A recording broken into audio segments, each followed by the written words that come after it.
You are listening to The Reference Desk, the Wicomico Libraries podcast that connects you to your public library. Welcome back to The Reference Desk, your connection with the Wicomico County Libraries. It's January, guys. Here's to us, and here's to new beginnings. It's 2022. How's it going so far? Any resolutions you've made that you've stuck with for the past 2 weeks? If so, great. If not, you can always start again. New Year's have always represented new beginnings. In fact, the month January is named for the Roman deity Janus, who was a goddess with two faces. One looked backwards to the past, and the other looked forward towards the future. She represented new beginnings and doorways. All over the world, because geography and history impacts traditions, the New Year's is brought in with a myriad of feasts, celebrations, and actions. In Spain, it's tradition to eat exactly 12 grapes. 12, as the clock strikes midnight. It seems a bit silly, but it's actually the result of a clever marketing strategy. The vine growers in the Alicante region made up the tradition of grape eating in order to sell more grapes toward the end of the year. The tradition caught on and is seen locally as a way to bring good luck and prosperity.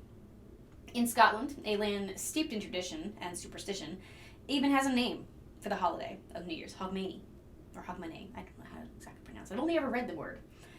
This is celebrated with a tradition called the first footing.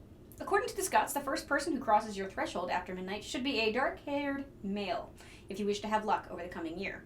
These men, usually arranged to visit by the family who lived in the household, would also bring gifts of whiskey, coal, salt, and shortbread, to symbolize a lack of want as well. It is thought that this tradition of a dark-haired man, in particular, it's thought to stem from the Viking invasions, when a blonde-haired man carrying an axe on your doorstep would have been very bad luck indeed.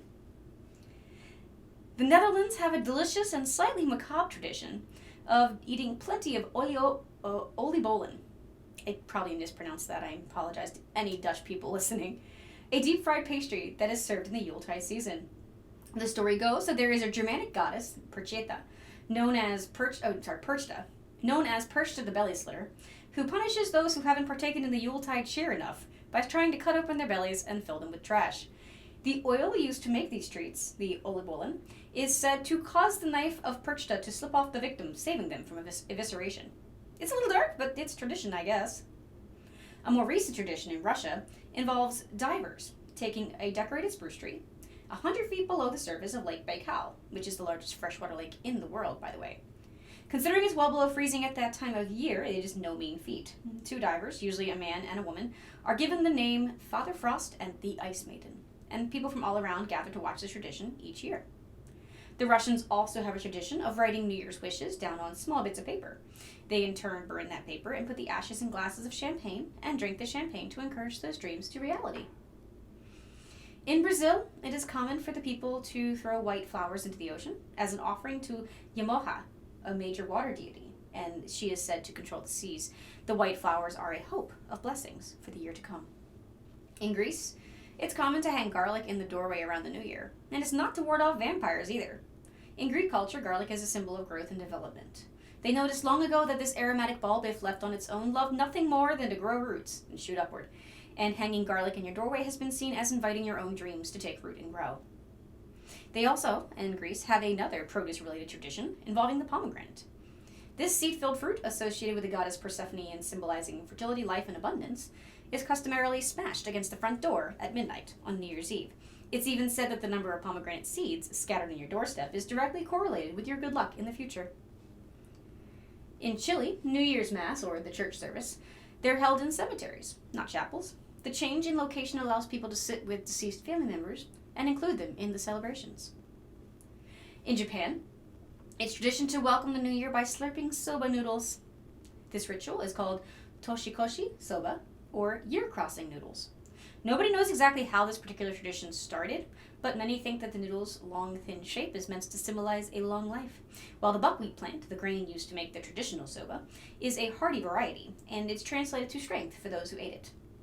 Also in Japan, Buddhist monks participate in the tradition of Joyonakane, and I probably mispronounced it, Joyonakane, where they ring bells on New Year's Eve 107 times and then once more after midnight for 108 times total if you're following with math. The bells are meant to dispel the 108 evil desires in each and every person and cleanse the previous year of its sins. In Denmark, They have a tradition that involves smashing plates. The idea is that friends and neighbors throw china at each other's doors, as a declaration that aggression and personal arguments will be left in last year and not carry on to the next. It is said that the bigger the pile of broken dishes on your front step, the more lucky you will be in the coming year. Just sounds like a lot of cleaning up to me. In Germany, New Year's festivities include an activity known as lead pouring. The idea is to melt a small piece of lead over a flame of a candle and then pour the molten lead into a dish of cold water. The shape that the lead solidifies to in the water is said to predict your future. There are many ways, minuscule and magnificent, that people all over the world and through time have designated the beginning of the new year. The idea of starting fresh and not letting past mistakes follow you into a new chapter is a very uplifting idea. There are so many traditions that I didn't get a chance to touch on, but it's a fascinating subject, and we highly recommend looking into them, if for no other reason than connecting with another culture and people across the globe. I'll leave you with this. All the best for the new year to come, and thanks for listening. Don't stop learning. And this is Vicky, signing off. Future episodes may feature a variety of topics, ranging from storytelling, arts and crafts, reader's advisory, reference questions, discussion, and more. We also encourage feedback through our Facebook page or in the comment section on the podcast. Visit us online at www.wicomicolibraries.org. Search for Wicomico Libraries on your favorite podcasting site. You can call us at 410-546-5397, or you can email us at center@wicomico.org. That is CENTRE @wicomico.org.